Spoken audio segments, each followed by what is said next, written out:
Maharashtra CWC అభ్యంతరాల వల్లే Kaleshwaram redesign చేశామన్నారు మాజీ మంత్రి హరీష్ రావు. బ్యారేజీల మార్పులు ఇంజనీర్లే చేశారని కమిషన్కే చెప్పారు. ప్రాజెక్టు రుణ సేకరణ కోసమే మంత్రివర్గ ఆమోదంతో ప్రభుత్వ గ్యారంటీతో కాళేశ్వరం కమిషన్ ఏర్పాటు చేశామని జస్టిస్ పిసి ఘోష్ కి వివరించారు హరీష్ రావు. ఎంక్వైరీ తర్వాత ఎర్రవెల్లి ఫామ్ హౌస్ లో కేసీఆర్ తో సమావేశమయ్యారు. కమిషన్ ముందు బీఆర్ఎస్ నేత మాజీ మంత్రి హరీష్ రావు విచారణకు అటెండ్ అయ్యారు. దాదాపు 40 నిమిషాల పాటు ఆయన్ను ప్రశ్నించారు జస్టిస్ పిసి ఘోష్. తుమ్మిడిహెట్టి నుంచి మేడిగడ్డ వరకు ప్రాజెక్టు మార్చడం, బ్యారేజీల్లో నీటి నిల్వ, కాళేశ్వరం కార్పొరేషన్ రుణాల తిరిగి చెల్లింపు వంటి అంశాలపై ప్రశ్నలు అడిగారు. ప్రాజెక్టు రీడిజైనింగ్ తో పాటు పలు అంశాలపై ఆరా తీశారు. కమిషన్ అడిగిన ప్రశ్నలకు సమాధానం ఇచ్చానని, అన్ని రకాల ఆధారాలు సమర్పించామన్నారు హరీష్ రావు.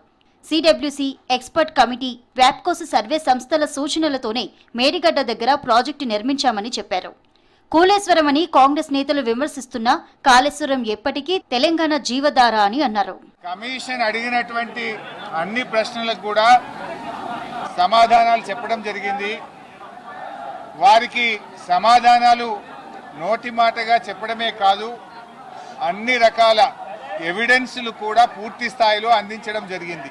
ముఖ్యంగా మొట్టమొదలు తమ్మిడిహట్టి నుంచి మేడిగడ్డకు ఎందుకు మార్చారు అనే దాని మీద చాలాసేపు డిస్కషన్ జరిగింది. దానికి నేను సవివరంగా సమాధానం చెప్పడం జరిగింది. తెలంగాణ రాకముందు మహారాష్ట్ర, ఉమ్మడి ఆంధ్రప్రదేశ్, కేంద్రంలోనూ కాంగ్రెస్ అధికారంలో ఉన్న ప్రాణహిత చేవెళ్ల ప్రాజెక్టుకు మహారాష్ట్రను ఒప్పించలేదన్నారు హరీష్ రావు. తెలంగాణ వచ్చిన తర్వాత 5-6 సార్లు మహారాష్ట్రతో సమావేశాలు నిర్వహించామని చెప్పారు.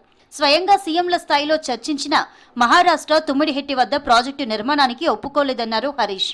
కాళేశ్వరం కార్పొరేషన్ సహా అన్ని నిర్ణయాలు కేబినెట్ ఆమోదంతోనే తీసుకున్నామని చెప్పారు. మహారాష్ట్ర ప్రభుత్వానికి మేము కోరాం, దయచేసి మాకు అనుమతి ఇవ్వండి.